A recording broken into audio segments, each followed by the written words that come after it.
par o nervio auditivo tiene dos ramas, una rama coclear y una rama vestibular.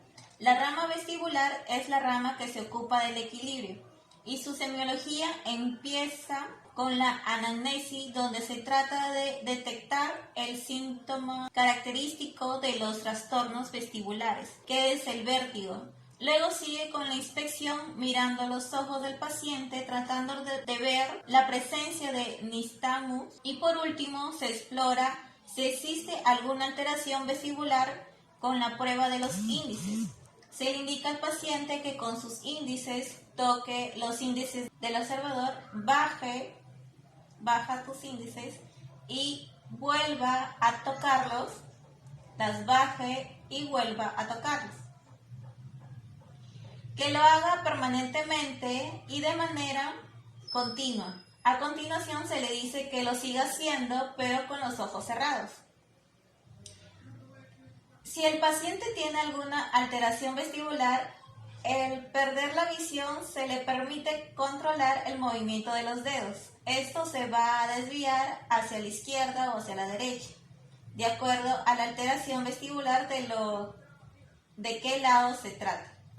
La exploración de la rama coclear se inicia tratando de identificar si el paciente tiene algún trastorno de la audición, es decir, si presenta hipoacusia, si ella lo puede recibir espontáneamente, a nosotros detectarlo al hablar de manera cuchicheada o en voz baja, o a ambos lados de la cabeza.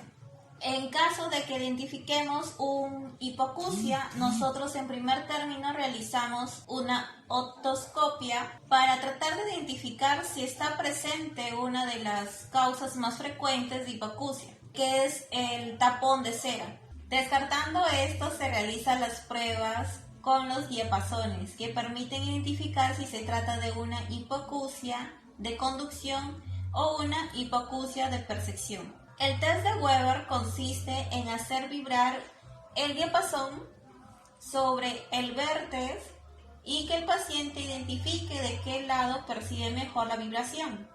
La prueba de Riemann consiste en colocar el diapasón sobre la apófisis mastoide y cuando el paciente deje de percibir la vibración, se pasa al oído para ver si percibe el sonido o si no lo percibe. Por último, en la prueba de Schwabach, el diapasón se coloca vibrando sobre la apófisis mastoide y se trata de cronometrar cuánto tiempo lo escucha el paciente, si el tiempo está acortado o si el tiempo está alargado. De acuerdo al resultado de estas tres pruebas, nosotros podemos llegar a identificar si se trata de un trastorno de conducción o un trastorno de percepción, en el caso de la hipoacusia. En el noveno par y en el décimo par, que es el nervio glosofaringio y el nervio neumogástrico, se explora en conjunto. Son nervios que llevan fibras motoras y también llevan fibras parasimpáticas. Estas se encargan en su conjunto de la inervación del istmo de las fauces. Y el nervio neumogástrico hace a través de sus ramas recurrentes de la inervación de las cuerdas vocales. Se exploran a través de la exploración de la voz, diciéndole al paciente que diga a, y hable directamente tratando de identificarse si existe una voz bitonal. En caso de darse esa situación, el paso siguiente es realizar una laringoscopia indirecta. Los músculos del istmo de las fauces, la motilidad voluntaria, se explora diciéndole al paciente que abra la boca y diga a, tratando de verificar cómo se eleva el velo del paladar, si se eleva de manera simétrica o asimétrica. El examen se complementa con la exploración de los reflejos palatino y faringio, que la respuesta de esta dada en conjunto tanto por el glosofaringio como por el neumogástrico.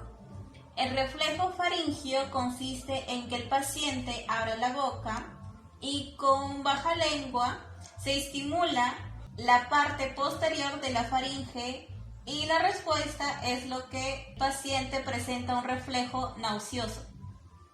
El reflejo palatino es tocar de manera lateral el velo del paladar y comprobar cómo el istmo se eleva al generar su contracción con el estímulo aplicado.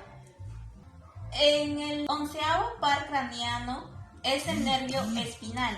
Es un nervio exclusivamente motor, inerva al trapecio y al esternocleidomastoideo. El esternocleidomastoideo es el responsable de la flexión y de la rotación de la cabeza. La motilidad se explora a través de la inspección, explorando el tono y el trofismo muscular y viendo si existe alguna simetría en el cuello. Y la motilidad dinámica, diciéndole que haga fuerza para flexionar la cabeza u oponiéndose a este movimiento, o que haga fuerza contra la mano para tratar de lateralizar la cabeza o oponiéndose a este movimiento. El trapecio se explora diciéndole al paciente que eleve los hombros y oponiéndose a ambas manos a este movimiento, que permite explorar la fuerza muscular en el trapecio y diferenciar una lesión de un lado con respecto a la amenidad del otro. El 12º par, que es el nervio hipogloso mayor y es el nervio que le da la motilidad a la lengua. Para el examen de la lengua consiste básicamente en decir al paciente que abra la boca y saque la lengua. La inspección es muy importante porque la inspección permite diferenciar una lesión de primera a segunda neurona. Este es un dato relevante porque la lesión de la segunda neurona está hablando que eso significa y se va a poner en manifiesto porque existe una hemiatrofia lingual y al mismo tiempo si presentamos atención se puede ver sobre la superficie de la lengua la presencia de fasciculaciones que son como unas rectaciones que van por encima de la superficie, lo que también identifica a la segunda neurona motora. El tono y el trofismo muscular se explora con la palpación colocándose el observador un guante y por último la motilidad voluntaria diciéndole al paciente que con la boca cerrada haga fuerza sobre los dedos del observador, del lado tratando de evaluar la fuerza que hace la lengua. Con la boca abierta se observa claramente si la lengua sale a la línea media o si se desvía hacia la derecha y si se desvía hacia la izquierda, lo que permite hacer el diagnóstico topográfico de lesión según la lesión sea de segunda neurona o de primera neurona motora.